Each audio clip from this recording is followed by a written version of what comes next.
Okay, good morning, good afternoon, good evening, good night. Depending on where you are in this world, God bless you. This is Gloria White coming to you from Utah, USA. Today we're going to continue here in Halley's Bible Handbook. And I'm a little confused because we read in chapters 36 and 37 here in this Halley's Handbook, the Assyrian army overthrown. This is recorded 3 times here in 2 Kings chapters 18, 19, and 2 Chronicles chapter 32. One of the most astounding miracles of the Old Testament. In one night, the Assyrian army is destroyed by a direct stroke from heaven, which is the angel that came down and killed 185 soldiers in one night. And that's in chapter 37, verse 36. The grand climax of which Isaiah had given repeated reassurance or assurance was in chapter 10, verses 24 to 34, chapter 17, verses 12 through 17, chapter 29, verses 5 through 8, chapter 14, chapter 30, verses 27 through 33, chapter 31, verses 4 through 9, chapter 33, verses 3 through 4, chapters 21 through 23, and chapter 38, verse 6.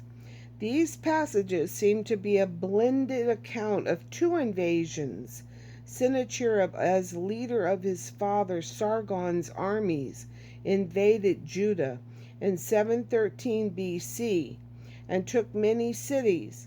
Hezekiah bought him off in 2 Kings chapter 18, verses 14 through 16. He came again in 701 BC, at which time the angel smote him. But here in Isaiah, in the King James Version of the Holy Bible, it says, "So Sennacherib, king of Assyria, departed, and went and returned and dwelt at Nineveh.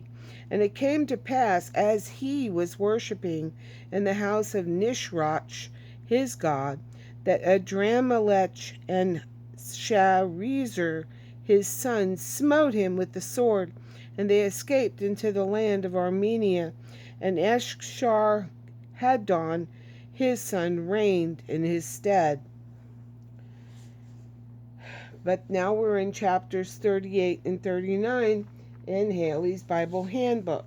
And it says, Hezekiah's sickness, which I know that when Hezekiah was ill and he prayed to the Lord, and the Lord gave him 15 more years.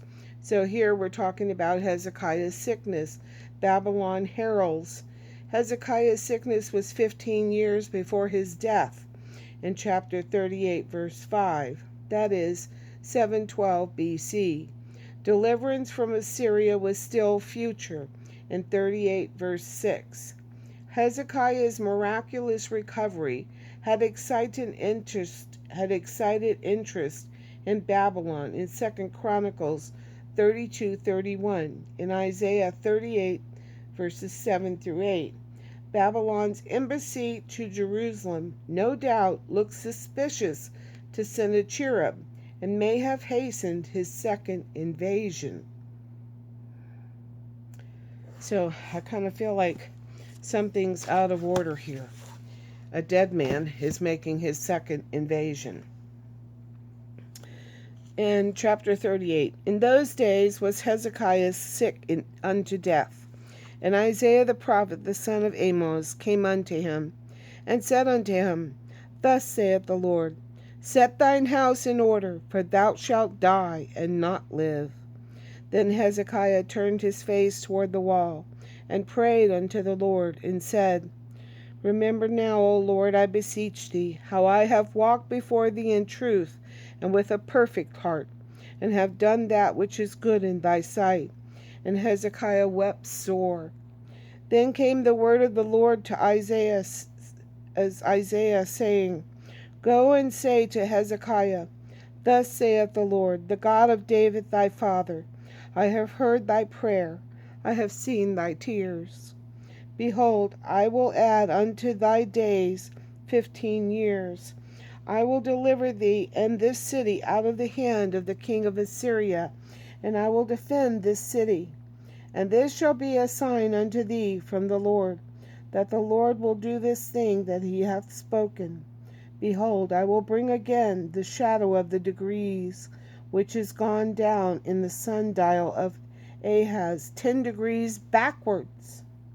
So the sun returned 10 degrees, by which degrees it was gone down. And the writing of Hezekiah king of Judah, when he had been sick, and was recovered of his sickness. I said in the cutting off of my days, I shall go to the gates of the grave. I am deprived of the residue of my years. I said, I shall go see. I shall not see the Lord, even the Lord, in the land of the living. I shall behold man no more with the inhabitants of the world. Mine age is departed, and is removed from me as a shepherd's tent. I have cut off like a weaver my life. He will cut me off with pining sickness. From day even to night wilt thou make an end of me? I reckon till morning that as a lion, so will he break all my bones. From day even to night wilt thou make an end of me? Like a crane or a swallow, so did I chatter. I did mourn as a dove, mine eyes fail with looking upward. O Lord, I am oppressed. Undertake for me. What shall I say? He hath both spoken unto me, and himself hath done it. I shall go softly all my years in the bitterness of my soul. O Lord, by these things men live, and in all these things is the life of my spirit. So wilt thou recover me and make me to live? Behold, for peace I had great bitterness, but thou hast in love to my soul delivered it from the pit of corruption. For thou hast cast all my sins behind my back. For the grave cannot praise thee, death cannot celebrate thee. They that go down into the pit cannot hope for thy truth. The living, he shall praise thee, as I do this day. The father to the children shall make known thy truth. The Lord was ready to save me, therefore we will sing my songs to the stringed instruments all the days of our life in the house of the Lord. For Isaiah had said, Let them take a lump of figs, and lay it for a plaster upon the boil, and he shall recover. Hezekiah also had said, What is the sign that I shall go up to the house of the Lord? I want you to make a note here, okay? There are remedies for certain illnesses in this book. Here, take a lump of figs and lay it for a plaster upon the boil, and he shall recover. Hezekiah also had said, What is the sign that I shall go up to the house of the Lord? A lump of figs on a boil. Verse 39. At that time Merodach Baladan, the son of Baladan, king of Babylon, sent letters and a present to Hezekiah, for he had heard that he had been sick, and was recovered. And Hezekiah was glad of them, and showed them the house of his precious things, the silver and the gold, and the spices, and the precious ointment, and all the house of his armor, and all that was found in the treasures.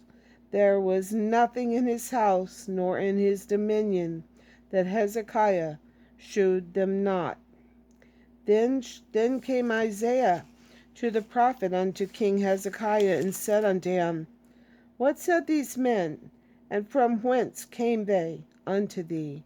And Hezekiah said, They are come from a far country unto me, even from Babylon. Then said he, What have they seen in thy house? And Hezekiah answered, All that is mine, all that is in mine house, they have seen. There is nothing among my treasures that I have not showed them. Let that be another lesson, that if you have provisions put back and you have things stored up for hard times, say, for a hurricane or maybe a fire or maybe a flood or maybe an earthquake, anything like that, you shouldn't be showing people what you have put back in your house, because watch what happens to Hezekiah. There are a million lessons in this book that are very pertinent to our lives. Then said he, What have they seen in thine house? And Hezekiah answered, All that is in mine house have they seen. There is nothing among my treasures that I have not showed them. Then said Isaiah to Hezekiah, Hear the word of the Lord of hosts. Behold, the days come, that all that is in thine house, and that which thy fathers have laid up in store unto this day, shall be carried to Babylon. Nothing shall be left, saith the Lord. And of thy sons that shall issue from thee, which thou hast begat, shall they take away, and they shall be eunuchs in the palace of the king of Babylon. Then said Hezekiah to Isaiah, Good is the word of the Lord which thou hast spoken. He said moreover, For there shall be peace and truth in my days. Babylon is going to come and take everything that they've seen. He showed them everything he had. I'm sure they were making notes. And they went back and reported to the king of Babylon, who thought, well, that sounds like a tasty little morsel. I should go and get it. And so he did. So, let that be a lesson. Loose lips sink ships. And as always, I love you.